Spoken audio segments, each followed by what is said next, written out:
गजपति जिला सदर महाकुमा पारला खेमुंडी स्थित नगरम पल्ली साहिरे एक भड़ा घर जड़े युवक मृतदेह को उद्धार करिछि गजपति पुलिस। एही हत्यारे संपृक्त थिबा जड़े अभियुक्त को मध्य गिरफ करने सह कोर्ट चालाण करा जायछि। हत्यारे व्यवहृत होइतिबा छुरी सह गोटे मोबाइल फोन को जबत करिछि गजपति पुलिस। एने एक सांबादिक सम्मेलन रे गणमाध्यम को सूचना देइथिले गजपति आरक्षी अधीक्षक जतीन्द्र कुमार पंडा। रायगढ़ जिलार गुणपुर अंचल गोटे यंग कपल पारला खेमुंडी रे भड़ा सूत्र रे रहउथिले नटराज सिनेमा हॉल पाखरे। सेमाने प्राय गत 2 मास हबो सेठी भड़ा सूत्र रे रही आसुले।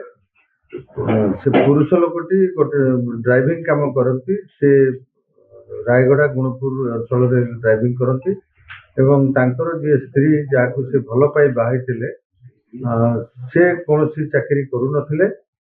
2 जन जाक निज झीर घर जो गुणपुर अंचल रे सेठी से माने रहउथिले बाहागर परे, किंतु परवर्ती समय से झील तार स्वामी को प्रकट होइतिला जे मोर पारला खेमुंडी रे मोर चाकरी हे जिवो, आइदर स्कूल टीचर किबा मेडिकल ले कौन चाकरी मते मिल जिवो, अपॉइंटमेंट लेटर आसीबा को समय पाखैलानी, तेणु आमे चलो सेठी जाइके रहिबा।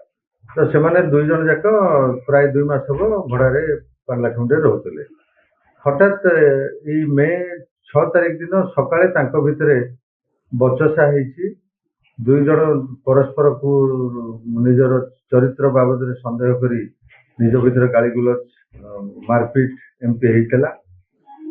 तापरे हठात कि 7 तारिख दिन सकाळे से घर दुर्गंध आसुथिबार देखि जे घर मालिक थाना आसी रिपोर्ट करथिले एवं थाना तरफ जाई जेतबे कबाट खोली देखिया को मिलला जे से युवक जनक मृत अवस्था रे तांकर मृत डेड बॉडी पड़िछि एवं नाकरू प्रचुर रक्तस्राव होतला, जाकी बेक एवं छाती रे से रक्त गुड़ाक बहिथिला।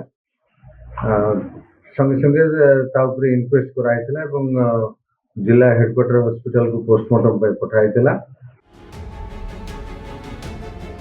Gajapati Vivekananda Behera report reporters today.